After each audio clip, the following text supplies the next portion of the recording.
त्यो सल्लाहहरू के हो है बवाल देखिरहेको है बाटो चाहिँ यस्तो सत्त बवाल भएर है तालदेखि यहाँ तलदेखि माथि हेरिदिउँ त एक लट यस्तो छ है फेरि यहाँबाट लड्यो भने त बवालै जस्तो छ त भाइ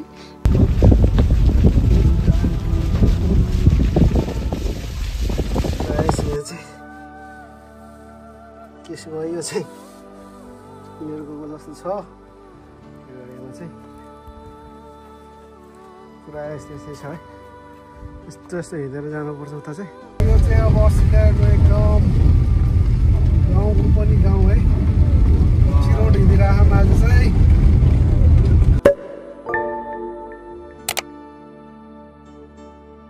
हेलो एन्ड नमस्ते welcome to my back YouTube channel I hope सबैजना आरामै हुनुहुन्छ होला म पनि सन्चै राम्रै छु है आज चाहिँ टक्क त्यहाँ फिसिङ गर्ने एरिया अनि टक्क घुम्ने ठाउँ छ अरे ठाउँ चाहिँ बवाल छ अरे सुनेको छ है गुगल म्यापमा हेर्दा चाहिँ हामी देखाउँछ के अरे है कस्तो हुन्छ के हुन्छ तपाईँहरूलाई देखाउँछु है गाडी चाहिँ हो रेडी छ अब सबै सामान अस्ति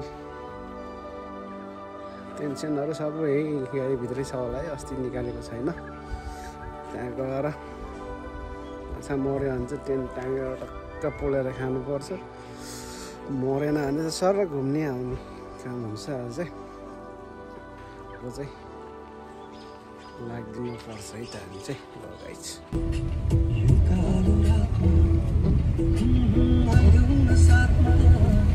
हुन्छ है छोडिदिएको हुन्छ त्यही घाँस खान्छ यति होइन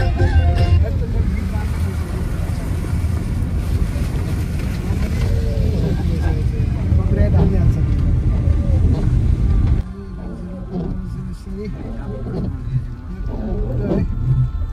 भागै कमजोर जो भागिरहेको छ पोखरी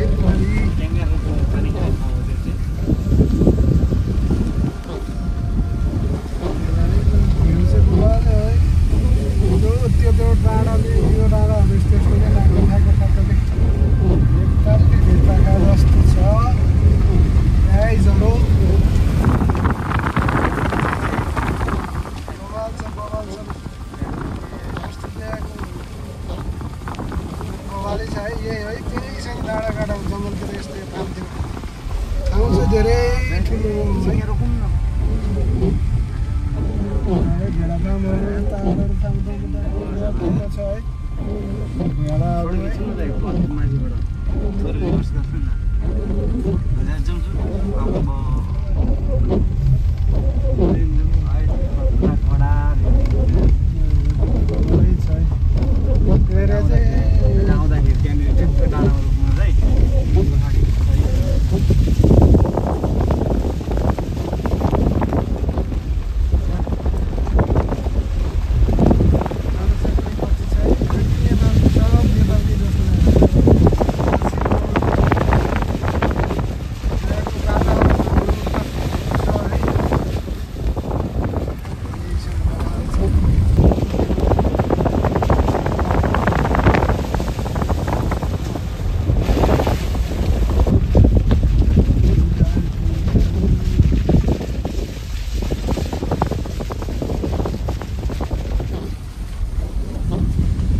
गाइजहरू है यहाँ चाहिँ बल्छीहरू भाँडाहरू है माछा पर्छ कि भनेर ठाउँ चाहिँ बवालै रहेछ है तालहरू छ के अरे माछा छ कि छैन त्यो थाहा छैन है गाइजहरू सोचिरहेको छु माछा पनि होला एरिया चाहिँ यो है ठ्याक्कै नेपालको खोला जस्तो लागिरहेछ ल है तालहरू चाहिँ बवाल बवाल देखिरहेको छ है के हो यो ओइ तालहरू बवालै देखिरहेछ है सल्लासी लाग्दैन थाहा छैन गाइजहरू बाटो चाहिँ बवालै छ है फेरि ठ्याक्कै एउटा नेपालतिर बाख्रा चराउन हिँड्दाखेरि चाहिँ हिँड्ने जस्तो छ बाटो चाहिँ है। पुरा हेरो डोरी टाङ्गिएको रहेछ माथि उक्लनलाई है।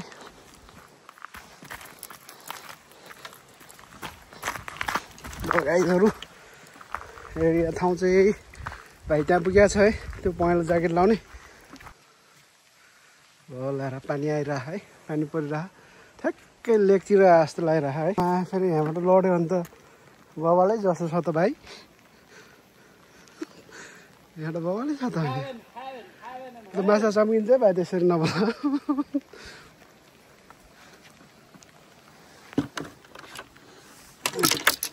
ल गाइजहरू है, लोकेसन चाहिँ यो हो है माछा मार्नलाई। यो ठ्याक्कै नेपालको जस्तै एडा आइरहेको छ यार। पुरा डाँडा काँडा बिचमा ताल है।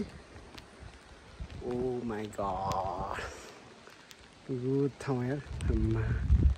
मा कसम यार है।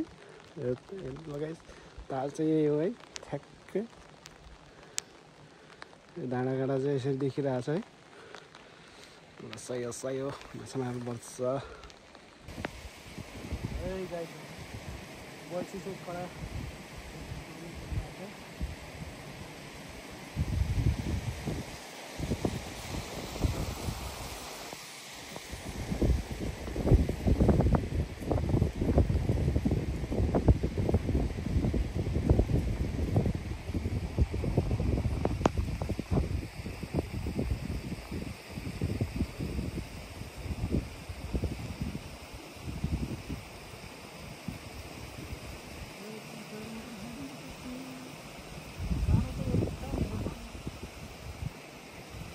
प्रायः यहाँ चाहिँ केस गयो। यो चाहिँ मेरो गएको जस्तो छ। यो एरियामा चाहिँ पुरा यस्तै छ है। यस्तो हिँडेर जानुपर्छ उता चाहिँ त्यो तालमालाई। उता गएर चेक गरिदिउँ है त माछा छ कि छैन। गाइजहरु खै माछै लाग्दैन यार। दिमाग खराब भइसक्यो यार। लास्ट खाउँदै बवाल छ माछै खाँदैन। झ्याउ लाग्यो गाइजहरु। खासै त्यो ढगहरू पनि सब खै माछाले खाए कि अटेको गरेर सब सिकाइसक्यो। है गाइजहरु भ्यू चाहिँ बवाल छ है। ठ्याक्क नेपालको सम्झना दिलाउने खालको डाँडा काँडा है। रेसमा ताल यहाँ ठिक्क छ। यहाँ ठुलो ताल छ है। ठाउँ चाहिँ बवालै लाग्यो मलाई। सर हेरिदिउँ त न वान राउन्ड भ्यू। ल गाइजहरु बवाल घुम्नलाई चाहिँ। ए गाइजहरु आज सत्त बवाल भ्यू आएर है। बल्ल यो चाहिँ बवाल देखिरहेछ गाइजहरु।